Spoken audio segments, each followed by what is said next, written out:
always, I'm Jackie Lingla, ready to dive you through the business sector every Friday at 8 p.m. where we discuss more about business. Now, the Uganda export sector has faced a bit of many challenges, starting from the manufacturers, innovators, entrepreneurs, but also to the countries that we export to. There are a bit of some bottlenecks that business people face along the years. So as Rest TV, we've decided to get on board to give you details about what you need to know if you want to venture into exporting your products outside Uganda.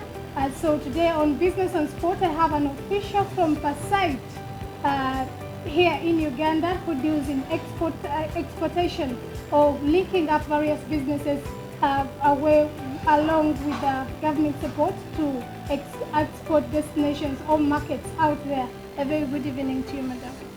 Thank you. Very good evening, viewers. Katarikawe Opus Brenda is my name, and I am linked to the PACEID Executive Committee. So PACEID's key objective is to drive exports by an extra $6 billion in the next 5 years. Okay. So to do this, we find that we have to work with all the stakeholders, Okay. both the public and the private sector. Okay. And the private sector, key to this are the exporters. So if exporters are part of the game, Okay. part of the drive, then achieving $6 billion over the next 5 years will not be a big deal. Okay. So today we had a very good interaction, and this interaction was mainly with our exporters. And the drive is for us to understand who is this exporter, what do they have in terms of products, which markets have they been exporting to, so that we learn in terms of exports what their expectations are, where the challenges are, and then we find solutions together to be able to drive this target. But we also needed them to understand who is PACEID, Okay. and what are they doing, and why. Okay. So today, that was the kind of discussion we had. Okay. Just to give a brief background of the viewers that are watching us right now, the survey that you conducted, how many sectors were you targeting in Uganda? So as PACEID, we are focusing on 13 sectors, Okay. and these are export sectors. Okay. However, that does not limit us on getting onto a few other sectors. So the list can still grow? Yes, the list can change, yes. So the 6 billion is for 5 years? Yes. It's a 5-year strategy? Yes, it Okay. is. For the various businesses that you have conducted, what was your target and what was the outcome of the target according to the survey? So for the survey, we sent out a survey form to probably about 800 companies. Okay. Now we got the first 100 companies respond on the 18th August, we hit our first 100.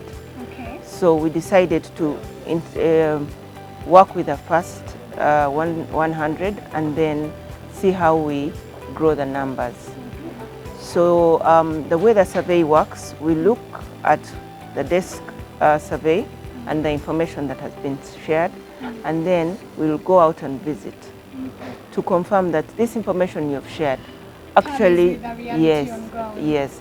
And why do we need to do this at the end of the day? Because the buyer that we want to sell to our products needs to confirm Okay. that this company actually exists, Okay. right? If they exist, do they meet the standards? Okay. Are they able to supply? Okay. So as PACEID, we believe that once we have that link back home clear, then you can confidently market different products. You can confidently link our exporters to different markets. So that is the kind of balance we need. So PACEID has set up trade representatives in about 7 markets now. And these trade representatives are doing a tremendous job to link our businesses to buyers. And because of that, they need information about exporters and what they are doing. So you need to first check if the information you're sharing with trade reps actually is the right one. So that's why we're carrying out this drive, we're carrying out this survey, and then we are also encouraging exporters to work together as sectors. Because being in the agriculture, strong on the agriculture exports, we need to work together to ensure standards. So you can imagine if you're going to export a product meeting the same standard like the buyer would want it, you need everybody on board, right from the farmer to the person handling the, the transportation, to the person handling the shipment out of the country. So all these need to be on board. So to tie this up, you need to work with people who know each other or work together. And that's why we're encouraging that sectors begin to speak together and we resolve issues together.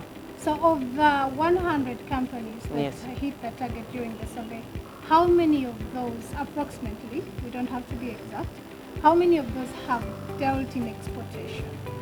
So what our survey is looking for is the real exporters. Okay. Now from the survey, we noticed that about 30% have been in the export business for 10 plus years.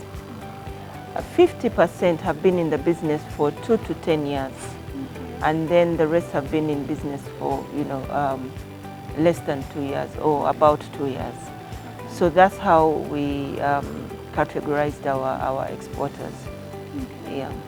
So those of you who are just joining us right now, you're on Business on Sport with Madame Brenda Opus, an executive director on PACEID, a presidential advisory on exports and industrial development, where of course they're making sure that Ugandan products match the standard of the export market.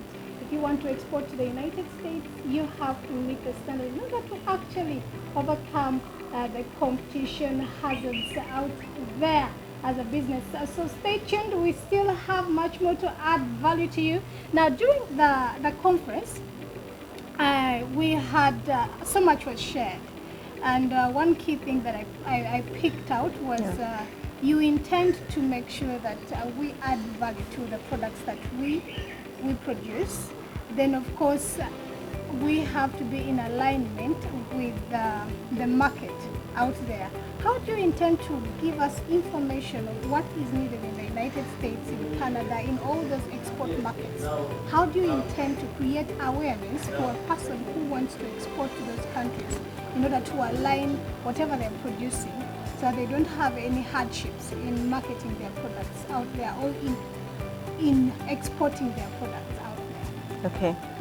So in terms of market creating awareness, it is twofold. One, it is right to the producers on the ground in terms of the farmers and the wholesalers and the processors. So we have to create awareness, let me say at district level or at parish level. And this we are doing in different ways. Exporters themselves have to start talking to their producers. Why? Because if you're going to give a good quality product at the end of the day, the farmer who's producing it needs to understand. So awareness is going to start, or has already started actually, at that level, where exporters are going out to talk to the different producers. But also we have, as an initiative, as PACEID, we're having different people in different districts organize some of these, let me call them reach out programs, to reach to the different producers. So that's one. Two, being in the media space. So in the last 1 year, we have had a lot of awareness created about Uganda and its exports, both on the international market, but also locally here. And this, the media has played a big role. In today's engagement, you had the commitments and the solutions that people are giving, both that, as a person, as someone who's part of this, how are you going to ensure that you play your role in achieving this 6 billion. Yes. US dollars. So that we had a lot of solutions brought to the table. So those are some of the ways. Now in the market, we have the trade reps. I had already mentioned this. Trade reps go in and check on a daily, how is Ugandan products doing? Why aren't they selling?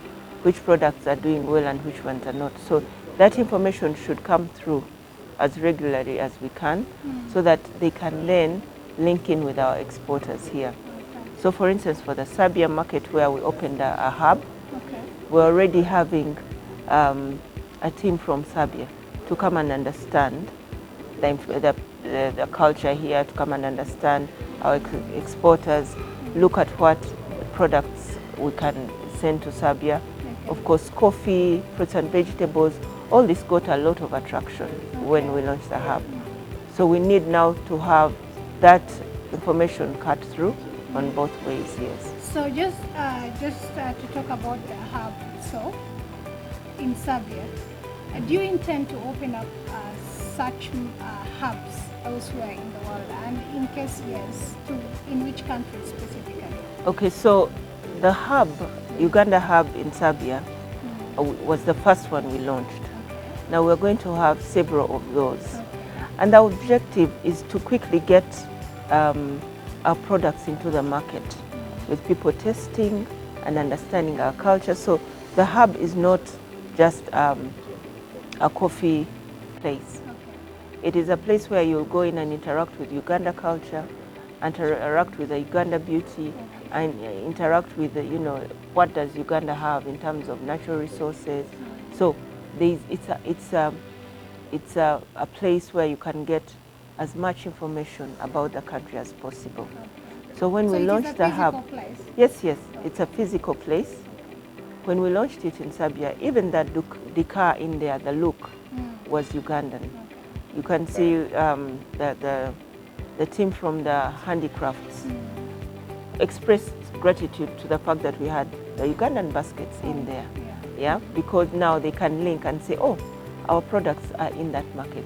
We had fruits, we had coffee. So there's a lot that speaks about the country. So this is the quickest way you can get into the market.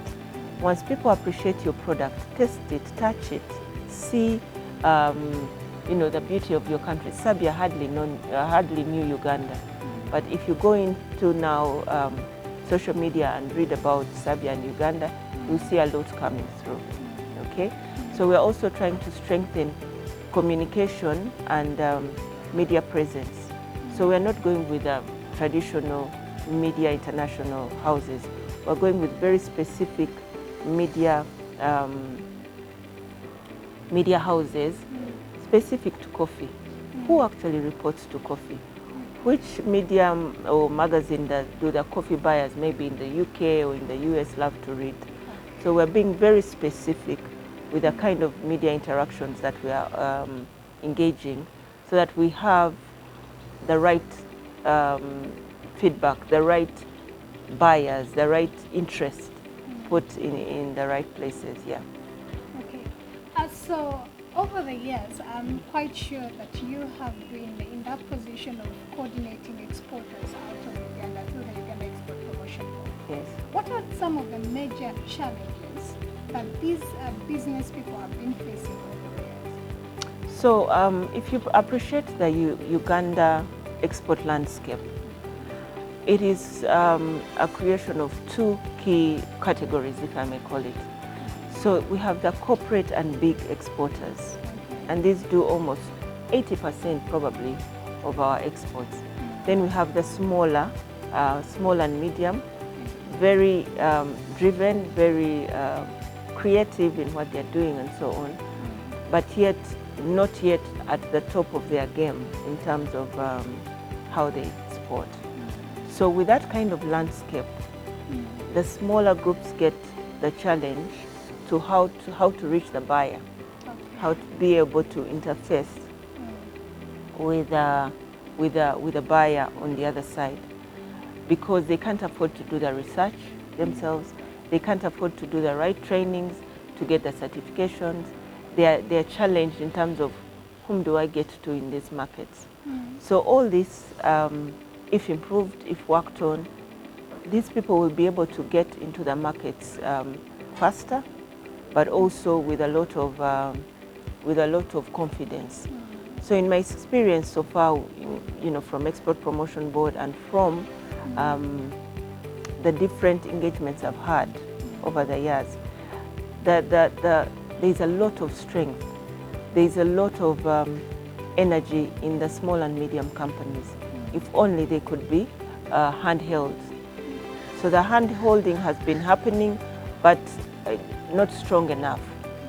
So now with this kind of approach where they are part of the table to bring solutions and then walk the journey with commitment, because sometimes you get an order, but because you don't have somebody hand-holding you, or you don't have the ownership of what this whole drive is, it becomes a bit difficult. The order comes and you're like, I can't manage, so who else do I work with? But PACEID is now trying to encourage that. We are sectors all in crafts, or we are sectors all in coffee.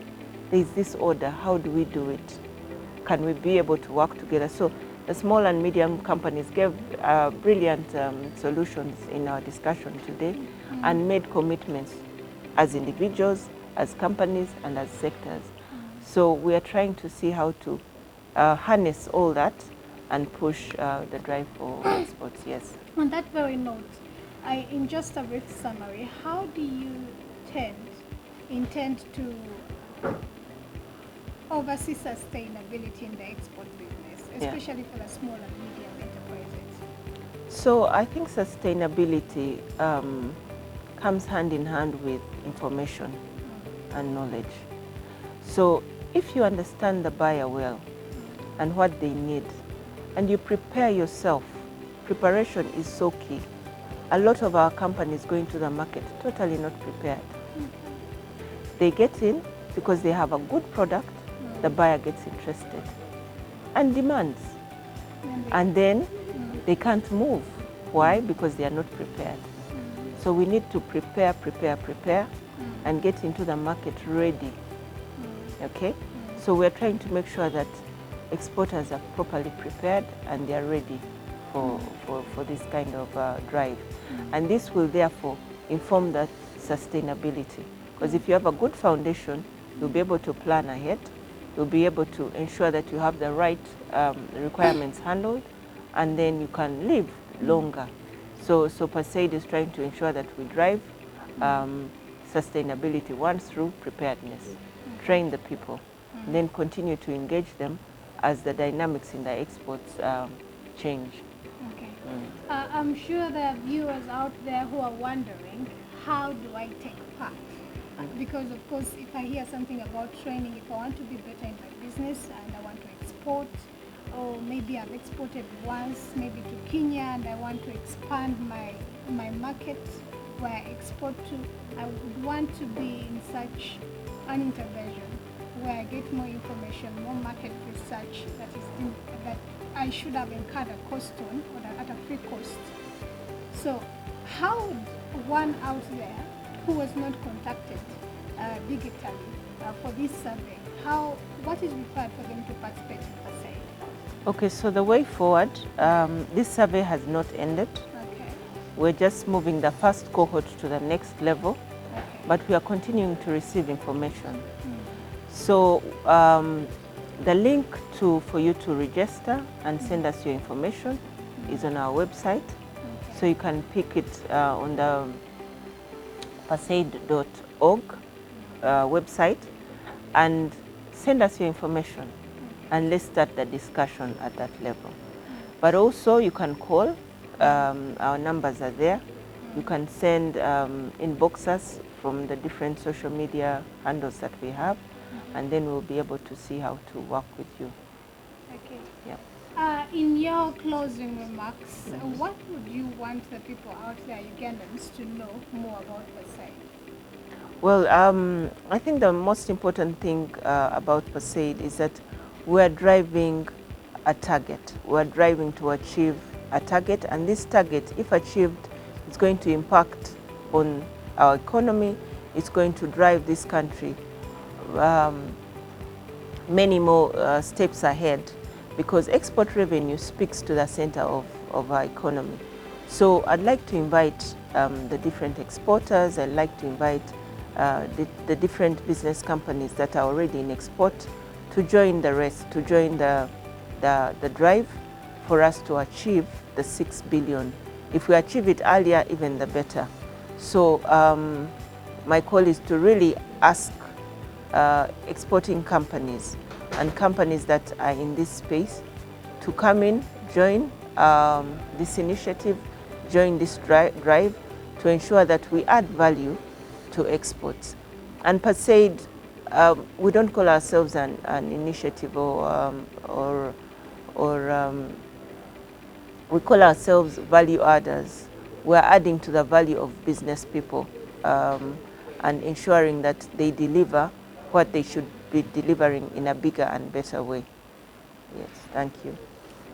PACEID for you from the Executive Director PACEID, Mrs. Opus Brenda, where she has, of course, in detail given you what exactly PACEID is about, and in case you would want to continue to export and also to meet the market demands out there in other countries, what you need to know is already on the digital platform right there on the PACEID website. You can get more information in case you're interested. And of course, I'll not go further than that. Jackie Lindler, as always, on Business and Sport at 8 p.m. Till next Friday. Have a very good evening.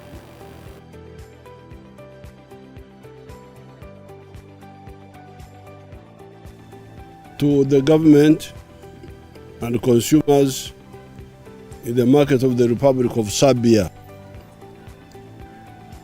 I am delighted to introduce to you the organic, fresh and rich in nutrients agricultural products from Uganda.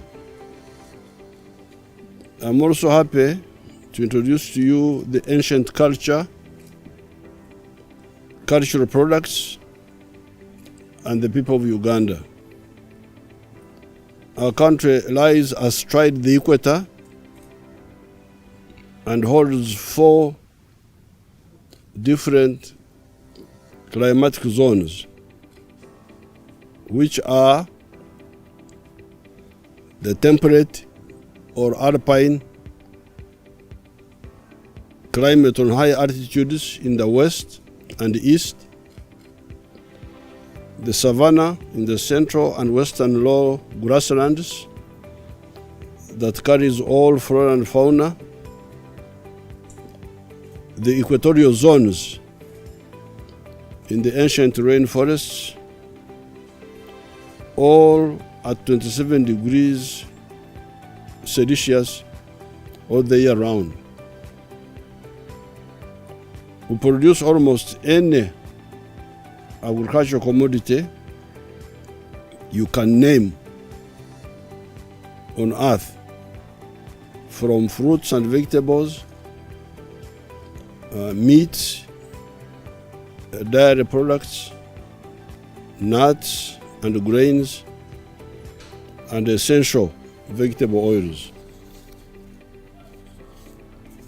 Our products are grown on smallholder farms with very much care about the preparation, because that is what we eat.